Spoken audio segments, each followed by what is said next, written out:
How Elon Musk took Hollywood costume designer from Batman to NASA. This weekend, and for a while now, dad of the entertainingly named little boy X-Ash A12 Musk and Footloose Twitter aficionado Elon Musk is having one of what he hopes will be a long future of space moments. It's no small accomplishment to get the nod from NASA bigs that you can carry the most precious asset, their astronauts, up to the big game on the International Space Station. And kudos to Daddy Musk and to NASA for that. But talk about a cool flight suit. Musk and his deeply pedigree Hollywood costume designer Joseph Fernandez took a couple of years to design the new NASA super skinny pressure suits. The spacesuits certainly look snazzy, with their close-to-the-body cut, their elegant dark silver, fireproof piping over the white Teflon fabric, their highly articulate gloves and neck, and the black knee-high boots that seem to quote the Duke of Wellington's own below-the-knee cavalry boots, albeit ready for the wear and tear of outer space rather than that of Napoleon's cannon of Waterloo. Mr. Fernandez is no stranger to durable, tight-fitting clothes for heroes, having worked on costumes for Batman v Superman: Dawn of Justice, Tron, Iron Man 2, The Amazing Spider-Man, and Captain America: Civil War, to name just a few of his impressive credits. He was first approached by SpaceX in 2016 to participate in a design competition and freely recounts that he didn't, at first, understand that it was for a real space effort, not a movie production about a space effort, to which he would be submitting his work. "I didn't know what SpaceX was, and I thought it was a film," the modest Fernandez said. Musk really liked Fernandez's submission of the helmet design, which is, with considerable reverse engineering to make sure that the thing would work in space, a very special piece of equipment. Fernandez is fluent in helmets, having designed Thor's and his brother Loki's awe-inspiring helmets for Thor. Not to suggest that Loki's excellent giant antelope horned headpiece, as proudly worn by Tom Hiddleston, would actually fit inside SpaceX's New Dragon capsule.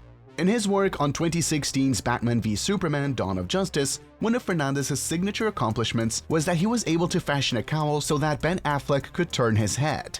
In countless Batman films, the necessarily stiff cowl had prevented the actor from doing that, seriously inhibiting their head in every sort of scene, but especially in action shots, not to mention how it cobbled and cramped the directors of photography or their cameraman. Fernandez also famously liberated Hugh Jackman in his second turn as Wolverine in X2, whose cast had been so chapped by in their costumes in the first installment that they literally had to be helped up steps. As an acknowledged master of costumes that hold to and corset the body, Fernandez is necessarily a master of joinery and tailoring, meaning he has the ability to resolve the often difficult points at which different materials meet. In a spacesuit, the joinery has to be super tight, in fact airproof. In no piece of extreme adventure apparel is this more clear than in the helmet of a spacesuit, which, to recall the stiff, bolt-on helmets of NASA astronauts from John Glenn to Neil Armstrong, had their ancestry back in the design DNA of deep-sea diving equipment of the 19th century. Not so the light, avoid, and very open to the cosmos Fernandez helmet. Fernandez has not simply given his astronauts a better, less obstructed field of vision. The helmet tops a flexible and, for a spacesuit, very extended and articulate neck piece. Best seen above on astronaut Doug Hurley left as he boards the Tesla on May 27th en route to the spacecraft before the first launch was scrubbed. In fact, some of the old NASA helmets would wholly prevent the astronaut from even contemplating getting his head low enough to get into a car as astronaut Hurley is doing. We'll get to see Hurley and his partner Bob Behnken do it again on Saturday, and again with the excellent product placement of the Musk Enterprise-friendly Tesla as the new and very cushy official NASA launch tender ride. With the visor up, the Fernandez helmet resembles that of a Parisian pomper, a fireman's helmet, jaunty and protective at once. Visor down, the sleek ovoid quotes some of Keir Dullie's very cool space headgear that Stanley Kubrick had commissioned for his masterpiece 2001: A Space Odyssey. In addition, close viewers of the Grammys and all fans of disco/electronic/dance/trance will notice a strong connection in the NASA helmet to the helmet sported by the ultra-shy French pop duo Daft Punk.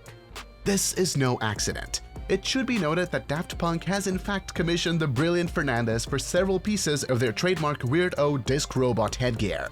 But as a deeply schooled extreme couture tailored to all sorts of cinematic superheroes and heroines embroiled in narratives whose origins stretch back to the early 20th century, Mr. Fernandez would be well aware of Kubrick's earlier camera-friendly helmet innovations. Fernandez's NASA suits are also made to travel, free of dangle and drag of all the support apparatus of previous in-house NASA designs, with the power and life support systems relying on a single connection at the thigh. The notion here is not simply one of economy, but also one of flexibility and comfort. If the suits are made more livable as Fernandez's suits are, then the astronauts will not waste energy fighting the cumbersomeness of their clothes as they engage in tasks in microgravity, or at least they'll waste less energy fighting them less. As in Fernandez's costumes for Ben Affleck's Batman, the emphasis is on mobility as an expression of character. The body of the suit is aptly military in style, but not overly so. The epaulets are accomplished with the dark silver piping tracing the shape rather than with an actual tab of fabric, and the inset dark silver ground for the bright shoulder patches brings an extra whiff of sleeked down military formality, as do the patches of dark silver in the high wear areas of the elbows and sides of the suit. Again, here the joinery is the thing. The seams are deeply worked so as to be there without being there. The formality is no accident. Fernandez tells the story this way. He, Musk, kept saying, anyone looks better in a tusk, no matter what size or shape they are. And when people put this spacesuit on, he wants them to look better than they did without it, like a tux. You look heroic in it. Looking closely at the front of the spacesuit's piping below the neck, which forms a kind of necklace that stops slightly above the sternum, just above the suit's emblazoned NASA chest emblem, we can see that the cup-shaped bottom of that necklace is drawn in a much heavier gauge of piping, figuratively demarking where the lapels of a tux would sharply outline the bright white shirt underneath. Joseph Fernandez will be receiving no calls or accolades from the Council of Fashion Designers of America or New York Fashion Week for these spacesuits, although it wouldn't be a bad idea. But they're brilliantly executed industrial wear and have their witty cultural roots, as much of America does, deep in the fertile cosmology of American cinema. These clothes will walk no catwalk. As we will see at launch on Saturday, the stage they are now on is the altogether larger one of performance in extremis. In every sense of the phrase, the Fernandez spacesuits are out of this world.